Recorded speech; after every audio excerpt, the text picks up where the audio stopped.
The charity supports male victims of domestic abuse. We either do that directly through running a helpline, but also we actually give them a voice. So we speak to government and we're in the media a lot, do a lot of research. But also in addition, we actually provide support to other organisations to help them set up services and support and websites and other information to help local men who are victims of domestic abuse in their community. And that's really what this conference is about.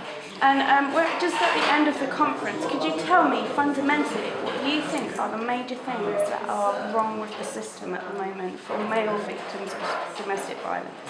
The key things wrong with the system at the moment is that it believes that only women are victims of domestic abuse, when we all know that women and men are victims. And what the conference is aiming to do is to change those views in terms of what society actually believes, but also to encourage and give practical information to all of those organisations here, that when they leave tonight, in the morning, they can start thinking how they can better support male victims in their community. And what do you think needs to change? Personally, what do you think needs to change? What needs to change is people's mindset when it comes to domestic abuse, so they understand it's an issue that affects both women and men, but also there needs to be a service in every town and in every city in the United Kingdom that provides support for men and their children escaping from domestic abuse. And why do you think men are scared to speak out? Many men are scared because they feel that they will be judged as being weak as a man. They also fear a sense of shame, that their pride is being undermined, their whole sense of what it is to be a strong, resilient man who's in control of his own life.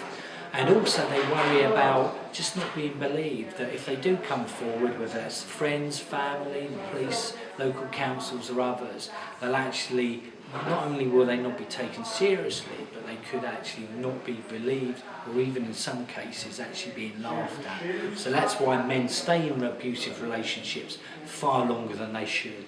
So the two things we'll be campaigning on in the new year. First of all, there will be a new Domestic Abuse and Domestic Violence Act, which the government promised to introduce in its manifesto. We know the Home Office are working on that right now. The second area is something we touched upon at the conference, which is around the lack of refuge and safe house provision for men. That we had the example of a safe house and refuge in mid-Wales, where people from places like Nottingham are being referred to it over 100 miles away. But we have very limited resources in London, which is what we talked about a lot today. We don't actually have a safe house in London. How do you feel about that? Well, I mean, it's absolutely terrible and quite shameful. And I've been on record to say this, the Mayor of London, housing associations in London and councils in London, it's shameful that they don't provide any emergency refuge or safe house accommodation for men, when that accommodation is available in different parts of the UK. It says something about the attitudes of many people in power in London when it comes to male victims.